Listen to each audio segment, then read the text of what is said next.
Sebanyak 200 pasien dievakuasi dari Rumah Sakit Indonesia dengan bantuan Palang Merah Internasional atau IRC. Mereka dibawa dengan bus ke Rumah Sakit Nasser di kota selatan Khan Yunis. Rumah Sakit Indonesia tidak luput menjadi target penyerangan dalam agresi Israel di Palestina. Lantas seperti apa sejarah Rumah Sakit Indonesia di Gaza, Palestina yang merupakan rumah sakit terbesar dan rumah sakit yang dibangun atas bantuan rakyat Indonesia? Tonton terus sampai akhir biar kamu tahu bagaimana sejarah Rumah Sakit Indonesia ini berdiri.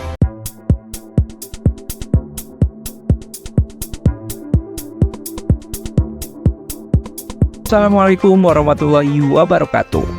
Halo Sobat Jalur Langit, selamat datang di channel Jalur Langit, channel yang membahas sejumlah rahasia-rahasia ibadah umat Islam yang mungkin banyak orang yang belum tahu. Sebelum kita bahas fakta-faktanya, please like, comment, subscribe dulu ya, biar kita makin semangat ngasih info dan rahasia-rahasianya. Dan jangan lupa ditekan juga tombol subscribe-nya, biar kalian gak ketinggalan rahasia lain yang bakal kita share.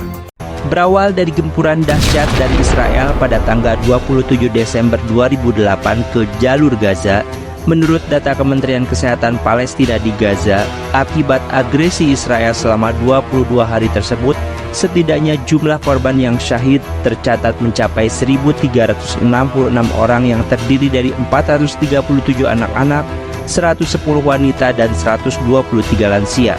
Sementara jumlah cedera tercatat mencapai 5.650 orang.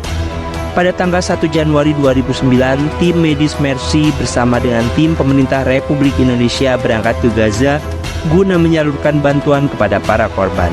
Setelah menunggu selama 2 pekan di perbatasan, pada tanggal 17 Januari 2009, tim Mercy akhirnya berhasil memasuki jalur Gaza. Ketika itu, wilayah Gaza masih dalam keadaan puncak serangan. Tim Mercy juga melihat bahwa rumah sakit di Gaza telah menampung korban agresi yang terlalu banyak. Terlebih lagi wilayah Gaza Utara yang berbatasan langsung dengan Israel. Sebagai sebuah wilayah perang, Gaza hanya memiliki satu rumah sakit rehabilitasi yang tidak luput dari serangan Israel. Dan pada tanggal 23 Januari 2009, tim Mercy melihat kebutuhan akan sarana kesehatan khususnya yang fokus pada trauma dan rehabilitasi, serta jumlah donasi dari masyarakat Indonesia yang cukup besar saat itu, maka tim Mercy didampingi sejumlah wartawan Indonesia bertemu dengan Menkes Palestina di Gaza, yaitu Dr. Basim Naim, untuk menyampaikan rencana pembangunan rumah sakit Indonesia di jalur Gaza. Rencana ini disambut baik oleh Menkes Palestina. Atas nama rakyat Indonesia yang disampaikan oleh Dr. Yose Rizal Junaris SPOT, dan atas nama rakyat Gaza atau Palestina yang diwakili oleh Dr. Basim Naim, melakukan penandatanganan MOU pembangunan rumah sakit di Gaza. Penandatanganan ini juga disaksikan oleh Dr. Sarbini Abdul Murad, Ketua Presidium Mercy, serta Dr. HM Nursalin dari Forum Umat Islam, serta Insinyur Hannibal Wijayanta, jurnalis Antv, serta Andi Jauhari, jurnalis Antara, dan para ulama Gaza. Rumah Sakit Indonesia atau RSI di jalur Gaza Utara ini dibangun di atas lahan seluas 16.261 meter persegi di Bait Lagia, Gaza Utara. Lahan tersebut merupakan lahan wakaf dari pemerintah Palestina di Gaza. Sementara itu, seluruh dana pembangunan Rumah Sakit Indonesia ini berasal dari sumbangan rakyat Indonesia tanpa bantuan asing. Hadirnya rumah sakit ini menjadikan sebagai bukti silaturahmi jangka panjang antara rakyat Indonesia dan Palestina, di mana rumah sakit ini dibangun dengan dana sebanyak kurang lebih 126 miliar. Keberadaan rumah sakit ini diharapkan dapat membantu menangani pasien-pasien yang mengalami trauma fisik dan rehabilitasi sehingga mereka dapat mandiri dan beraktivitas kembali. Lalu mengapa rumah sakit ini disebut sebagai Rumah Sakit Indonesia atau memiliki nama Rumah Sakit Indonesia? Setidaknya ada 3 alasan mengapa rumah sakit ini diberi nama Rumah Sakit Indonesia, yaitu yang pertama, karena seluruh dananya berasal dari rakyat Indonesia. Yang kedua, rumah sakit ini diharapkan bisa menjadi bukti silaturahmi jangka panjang antara rakyat Indonesia dan rakyat Palestina. Dan yang ketiga, dengan nama dan keberadaan rumah sakit ini, maka Kami, rakyat Indonesia, memberi pesan bahwa di tanah Palestina terdapat aset dan sumbangan dari rakyat Indonesia untuk rakyat Palestina. Meskipun sempat mengalami kendala untuk mendapatkan izin masuk ke Gaza ketika tim Mercy pada tanggal 3 Mei 2009 yang sudah mengantongi surat tanah wakaf untuk RSI serta izin dari Perdana Menteri Palestina Ismail Haniyeh. Akhirnya tim Mercy bersama aktivis dari berbagai negara mengikuti misi Freedom Flotilla atau Armada Pembebasan Gaza dengan menaiki kapal milik organisasi IHH Turki bernama Mavi Marmara. Hingga terjadinya insiden penyerangan kapal oleh tentara Israel yang menyebabkan 9 aktivis meninggal dunia dan puluhannya luka-luka. Aktivis lain termasuk tim Mercy ditangkap dan ditahan oleh Israel, dan harapan menginjakan kaki di tanah Gaza pun untuk melanjutkan program RSI pun pupus. Dan tekanan dunia internasional yang besar pasca insiden penyerangan Mavi Marmara membuat pintu perbatasan menuju Gaza menjadi agak longgar. Akhirnya Juli 2010 tim Mercy dengan sejumlah media akhirnya bisa kembali masuk ke jalur Gaza. Cabang Mercy di Gaza dibuka dan mendapat pengakuan resmi dari pemerintah setempat pada Agustus 2010, di mana pengakuan ini diberikan bertepatan dengan acara peringatan HUT RI ke-65 yang merupakan HUT RI pertama kali diselenggarakan di jalur Gaza. Setelah itu beberapa tahapan pun dilakukan untuk pembangunan rumah sakit ini, yaitu tim melakukan soil investigation test terhadap tanah wakaf, kemudian survei lahan untuk mendapatkan data kontur topografi tanah. Lalu pada tanggal 20 April sampai 20 Mei 2011, tim konstruksi Mercy yang diketuai oleh Insinyur Farid Talib berangkat ke Gaza untuk menentukan pemenang tender dan melakukan kontrak dengan pemenang tender. Namun hingga 1 bulan di Mesir, tim Mercy tidak mendapat izin untuk masuk ke Gaza. Proses penentuan pemenang tender pun dilakukan melalui telekonferensi antara tim Mercy di Mesir dan tim Mercy di Gaza serta para kontraktor di Gaza. Pada tanggal 28 April 2011, kontraktor First Company ditetapkan sebagai pemenang tender pembangunan tahap 1 untuk struktur RSI, dan pembangunan rumah sakit Indonesia pun dimulai. Divisi konstruksi Mercy membagi proses pembangunan rumah sakit di Gaza ini menjadi 2 tahap. Tahap pertama merupakan pembangunan struktur dan selanjutnya akan dilanjutkan dengan pembangunan tahap kedua, yaitu pekerjaan arsitektur dan mechanical electrical. Pembangunan struktur akan memakan waktu 9 bulan yang kemudian akan diikuti dengan pembangunan arsitektur dan mechanical electrical. Pada tanggal 12 sampai 24 November 2011, 3 relawan Insinyur Mercy yang dipimpin oleh Insinyur Farid Talib atau Ketua Divisi Konstruksi berangkat ke Gaza untuk melakukan supervisi langsung pembangunan struktur rumah sakit. Tim ini sekaligus melakukan survei ketersediaan material untuk pembangunan kedua.